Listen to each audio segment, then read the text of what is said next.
नमस्कार बंधुरा test based रेसिपिते सबाइके स्वागत। सारा शीतकाल जुड़े फुलकपि खेते खेते एखन किन्तु आर फुलकपिर ओई एकई रकम झोल तरकारी भाजा बोलुन एगुलो खेते एकदमई भालो लागछे ना। आजके आमी आपनादेर साथे फुलकपि आर मसुर डाल दिए एकटा दारुण टेस्टी आर अनन्य रेसिपि शेयर करते चलेछि। এই রেসিপিটা কিন্তু কষা মাংসর স্বাদকেও হার মানাবে। চলুন তাহলে আজকের এই ফুলকপির রেসিপি দেখে নেওয়া যাক। ফুলকপি বানানোর জন্য এখানে নিয়ে নিয়েছি একটা ফুলকপি। ফুলকপিটাকে আমি ভালো করে একটু দেখে পরিষ্কার করে নিয়েছি, মানে ফুলকপির মধ্যে কোনো পোকা আছে কিনা। এবার আমরা ফুলকপিটাকে কিন্তু খুব ভালো করে ধুয়ে নেব, যাতে ফুলকপির মধ্যে কোনো রকম নোংরা না থাকে। এখানে দেখুন নিয়ে নিয়েছি এক ছোট বাটি মুসুর ডাল। সবার প্রথমে আমরা ডালটাকে একটু ভালো করে ধুয়ে নেব।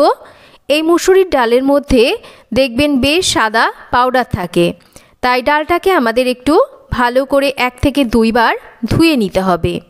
ডালটাকে আমি ভালো করে ধুয়ে নিয়ে জল ঝরিয়ে ফিরে এসেছি।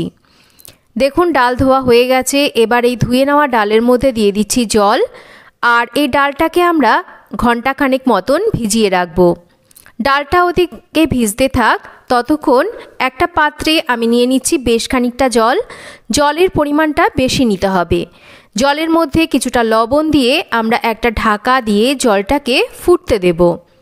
জলটা মোটামুটি দেখুন ফুটে উঠেছে, বেশ ভালো রকম গরম হয়ে গেছে। এবার আমরা এর মধ্যে দিয়ে দেব ফুলকপি।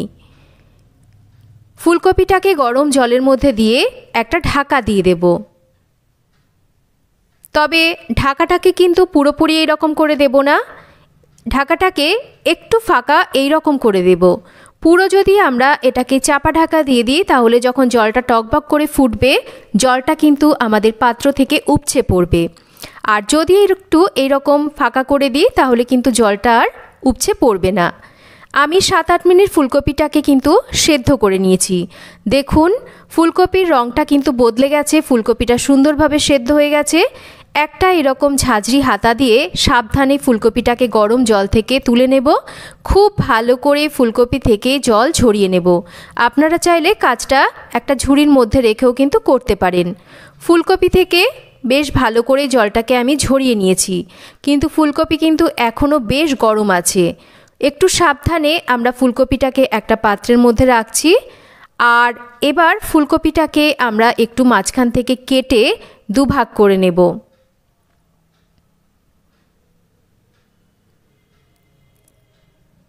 এবার এই ফুলকপিটা যতক্ষণ না ঠান্ডা হচ্ছে, আমরা ফুলকপিটাকে এই রকমই রেখে দেব কপিটা ঠান্ডা হওয়ার জন্য। এদিকে দেখুন মুসুরির ডালটাও কিন্তু সুন্দরভাবে ভিজে গেছে।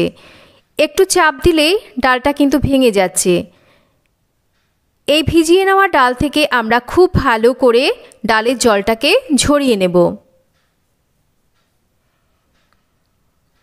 ডালের জল ভালো করে ঝরিয়ে নিয়েছি। ডালের মধ্যে যাতে জল না থাকে সেই হিসাবেই কিন্তু কাজটা করতে হবে। আর একদম শুকনো করে ডালটাকে আমাদের বেটে নিতে হবে। ডালটা কিন্তু একদমই পাতলা করবেন না, আবারও বলছি একদম শুকনো করে ডালটাকে বেটে নেবেন। ডাল আমি বেটে নিয়েছি। এদিকে ফুলকপিটাও সুন্দরভাবে ঠান্ডা হয়ে গেছে। আমি একটা গ্রেটার নিয়েছি, আর গ্রেটারের বড় মুখটা দিয়ে আমরা এবার ফুলকপিটাকে গ্রেট করব।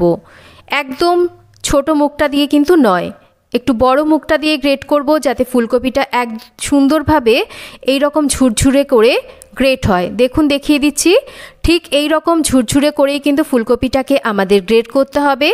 আমি সমস্ত ফুলকপিকে গ্রেট করে নিয়েছি। আর ফুলকপির ডাঁটাটাকে কিন্তু আমি নিইনি, এটা দিলে ছিবড়ে ভাব লাগবে, শক্ত লাগবে, ভালো লাগবে না।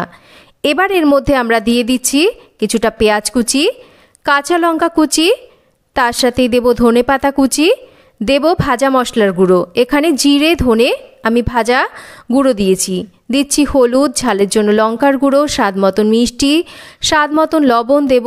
তার সাথেই দেব আদা কাঁচা লঙ্কা বাটা। এর সাথেই দিয়ে দেব আমরা বেটে নেওয়া মুসুর ডাল। বাইন্ডিংয়ের জন্য আমরা দেব এখানে বেশ কিছুটা চালের গুঁড়ো। চালের গুঁড়ো দেওয়াতে এটার বাইন্ডিংটাও ভালো হবে আর তার সাথে সাথে এটা কিন্তু বেশ মুচমুচে হবে। খুব ভালো করে সমস্ত উপকরণকে আমাদের ঠিক এই রকম শুকনো করে মেখে নিতে হবে। মাখাটা যাতে একদমই জলজলে না হয় সেটা কিন্তু খেয়াল রাখবেন। জলজলে মাখা হলে এটা বানাতে অসুবিধা হবে। এবার আমি দেখুন এগুলোকে শেপ দিয়ে নিচ্ছি। ঠিক এই রকম গোল গোল করে একটু চ্যাপ্টা করে নেব, তাতে এগুলো ভাজতে আমাদের সুবিধা হবে। এবার গ্যাসের উপর কড়াই বসিয়ে দিয়েছি।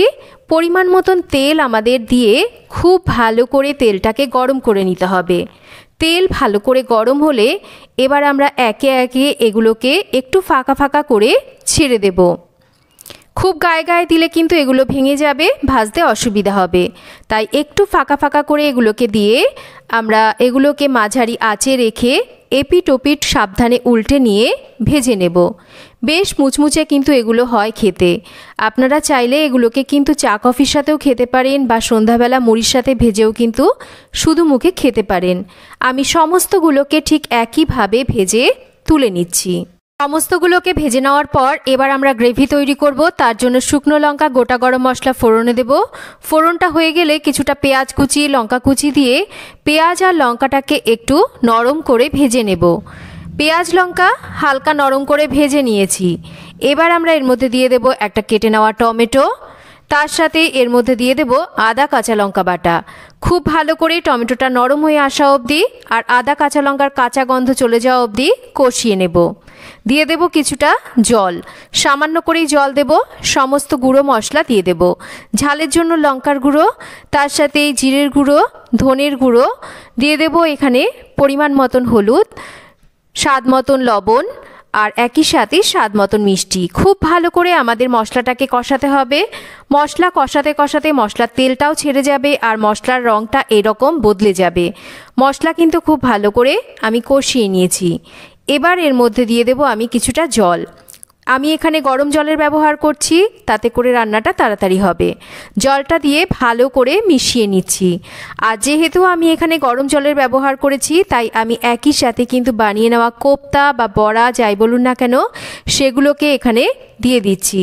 ঠান্ডা জল হলে কিন্তু ঝোলটা ফুটে উঠলে তবেই দিতে হবে। এবার আমি এগুলোকে ভালো করে মিশিয়ে নেব আর 4-5 মিনিট ভালো করে ফুটিয়ে নেব, যাতে করে এর মধ্যে ঝোলটাও ভালো করে ঢোকে আর এগুলো ফুলে কিন্তু অনেকটা বড় হয়ে যাবে। দেখতেই পাচ্ছেন এগুলো প্রায় হয়ে এসছে। নামানোর আগে এর মধ্যে দিয়ে দিচ্ছি একটু গরম মশলা গুঁড়ো। খুব ভালো করে মিশিয়ে আরও মিনিটখানেক আমি রান্না করে নিচ্ছি। একটু এরকম ঝোল থাকা অবস্থায় নামাতে হবে। ঠান্ডা হয়ে গেলে কিন্তু বড়া বা কোপ্তাগুলো আরও ঝোল টেনে নেবে। তৈরি হয়ে গেল ফুলকপি মুসুর ডাল দিয়ে দুর্দান্ত স্বাদের একটা রেসিপি। একই রকম ফুলকপির রেসিপি খেতে যদি আর ভালো না লাগে তাহলে আপনারা রেসিপিটা অবশ্যই বাড়িতে বানিয়ে নিতে পারেন। আশা করছি আপনাদের সবার ভালো লাগবে।